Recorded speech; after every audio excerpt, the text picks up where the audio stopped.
Roar! I say roar! So I have been asked about this particular story, so I guess I will give my roars about it. But it's kind of hard to get worked up about this particular story, because it's a bit of a, I don't know, it's a bit of a nothing burger roar. I know it's one of those things that makes you want to get really angry, but then when you see what's actually going on, it's a bit of a, yeah. I mean, it's not great. It's not wonderful. Optics are definitely bad. At the same time, whatever. Look, here's the deal. Here's what I want everybody to understand right now. Is everybody is angry, right? They have been angry for years. Basically, what is going on right now is people are looking for good reasons to be angry. Like, they are already angry, and then they have to figure out a reason that they're angry. So then stuff like this comes up, and it's like, well, that's a good reason to be angry. Oh, I'm going to say I'm angry because of this. When in reality, they're angry. Because again, our civilization is falling apart. The American civilization is falling apart.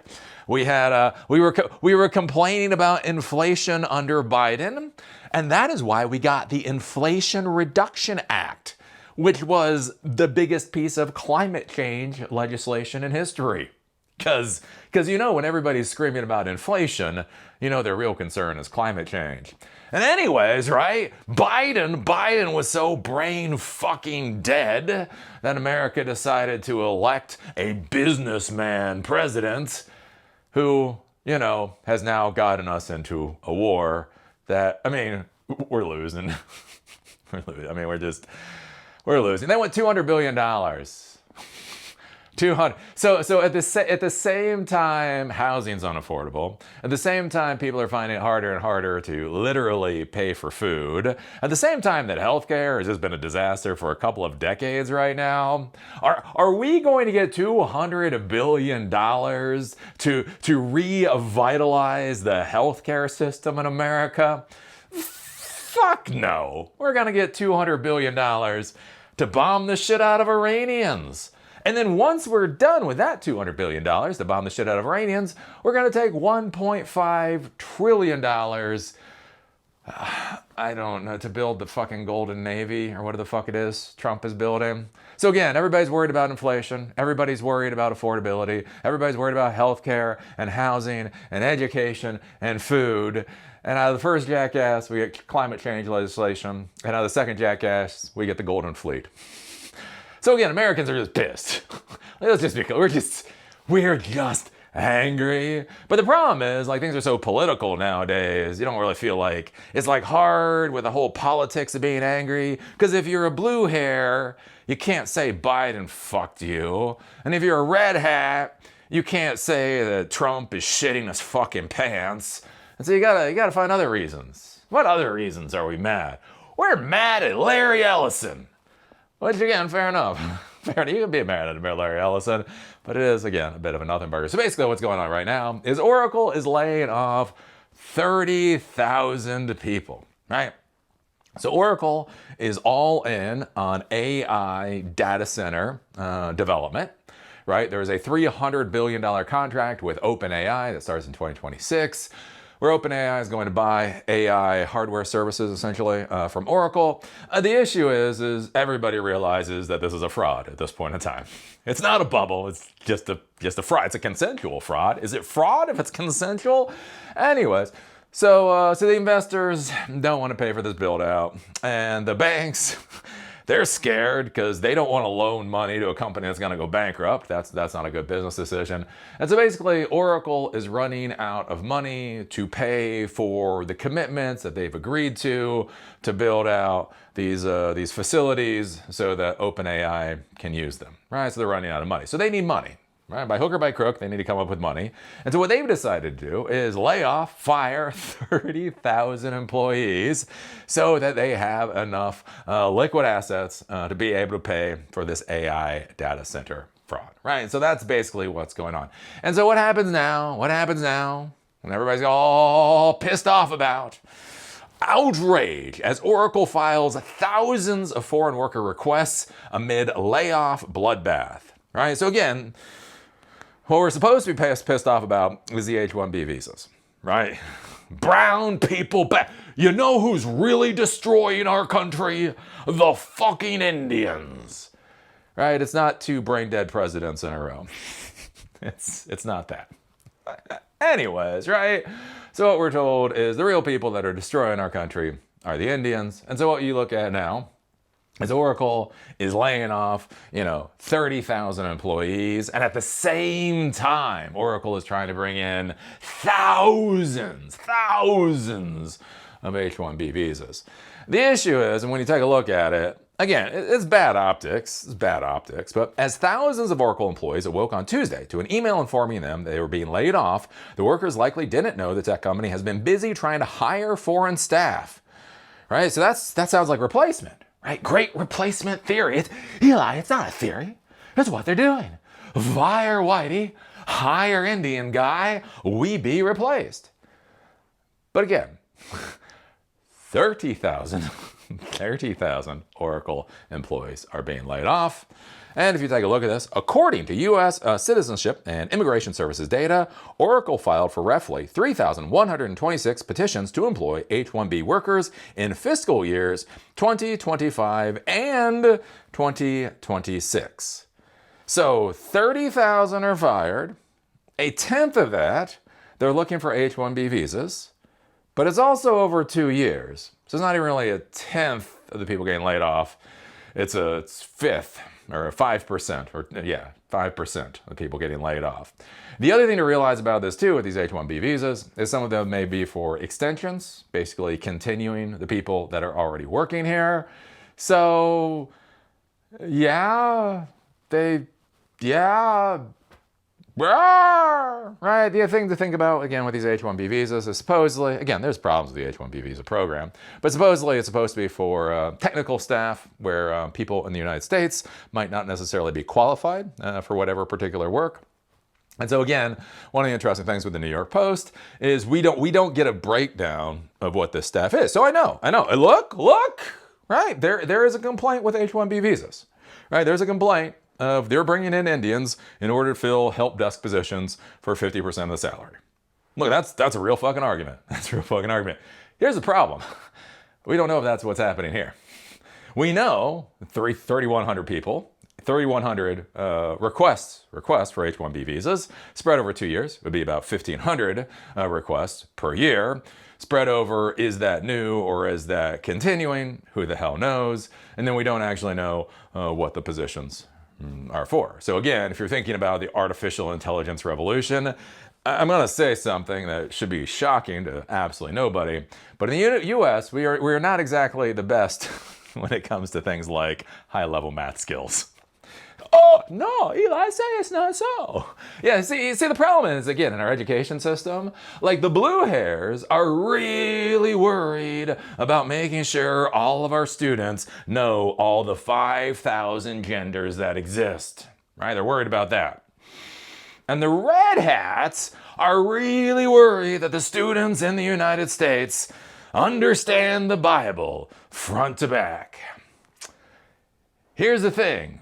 Neither of the motherfuckers give a shit if our kids understand calculus. That's why I hate them all. Here's my idea. If Eli the computer guy was running for president, here's what I would say. I would look at the blue hairs, and I would look at the red hats, and I would say, when our kids graduate calculus classes with a 90% GPA, then you can teach them whatever the fuck you want to teach them. Teach them genders, teach them the Bible, teach them kumbaya fucking ya for all I care about. You get them through fucking calculus, I don't give a fuck anymore. But the problem is, calculus is hard. You think American high school teachers are good enough to actually teach calculus en masse to the American students? In order to actually teach our students this kind of this kind of skills, you'd actually have to have a teacher base that is educated enough to actually be able to teach that information. And I would bet you that we could not teach our students calculus and math, even if we decided that that was the actual important thing. So anyways, one of the points that I'll make out here is you go from 3,100 down to 1,500, down to how many are new and how many are like rehashes or whatever else. And then one of the questions there is, again, who is actually being brought into these positions? And one of the points that I will argue is, again, our education system is trash. It's trash. You know it. I know it. And so anyways, there we go. It'll be curious to see how this goes with H-1B visas, because again, there's a whole raft of arguments about H-1B visas aren't being used appropriately and all that kind of stuff. And those are legitimate arguments. As we move forward, right, Trump wants to charge $100,000 per H-1B visa. Maybe that does or does not make sense. We'll see how that goes. It'll be interesting to see what happens with the H-1B program going into the future. One of my concerns with getting rid of the H-1B visa program and basically the hate towards it is, as I've said many times before, right? The rest of the world is modernizing the exact same way that the United States is modernizing. So I do think there becomes ever more focus on, why not just hire Indians in Bangalore? Like, I think that's one thing that gets lost in a lot of people's like vision of this stuff. Like, there's this idea, right? Well, if we don't have H-1B visas, then we get the jobs. I was like, well, it was actually not valuable for the corporation to hire locals. They might just decide to set up more shops in Bangalore, in places around the world, and just have the people stay put. Again, we are in the modern world. Think about this. The world was supposed to be flat with ISDN lines. ISDN lines, 128 kilobits per second. That's what we were talking about with the world is flat. We now have far better than ISDN lines. And so again, it does become like this interesting question. It's like with, I've talked about this before, where all American tech jobs were supposed to be outsourced to India like 20 some odd years ago, and it didn't happen. Well, one of the questions to think about is, did it not happen because it's actually fundamentally unviable? Or did it not happen the way that people didn't buy dog food online back in 1999 and the dot-com boom busted? Right? Because I remember that, right? 1999, 2000, dot-com bubble burst, and everybody was laughing because they were trying to sell dog food online, and that's dumb. Here, I'm gonna tell you something. My little Roxy, she eats V-Dog, vegan dog food. We've had many dogs for many years eat vegan dog food. They're fine. They're healthy. Hearts are good and all that. Anyways, yeah. I get my dog food shipped to my door. Hi, who the fuck would go online to order dog food? Hi. So, it took a while. I sure as fuck didn't do it in 2000. I didn't do it in 2010, didn't do that in 2015. We started doing it in like 2022. So it just simply took 22 years longer than, pets.com was expecting. And so again, one of the interesting things to think about, like with the whole outsourcing of so much work to India, did it fail because it fundamentally didn't function, just can't be done, or was it 22 years too early? And so now as we truly try to kill the H-1B visa program, is it going to bring more validity to completely outsourcing these particular skill sets? We're going to find out. We're going to find out. It's 2026. Oh, things could get stupid.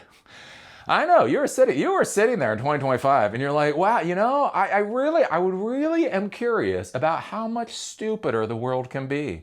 Oh, don't worry, my friend. Don't worry, my friend. 2026, you're going to find out just how stupid this fucking world can be. So anyways, what do you think about this? What do you think about Oracle hiring thousands of H-1B visas? Well, not really hiring. What do you think about Oracle putting in the paperwork to either hire more or keep the H-1B visas that they've had? What do you think about it going from 3,000 to 1,500 if you look over 2 fiscal years? What do you think about that compared to 30,000 laid off? Again, if you're gonna scream about shit, once you start doing the numbers, is this really the thing that you're angry about? I don't know. Put your thoughts down below. See y'all later.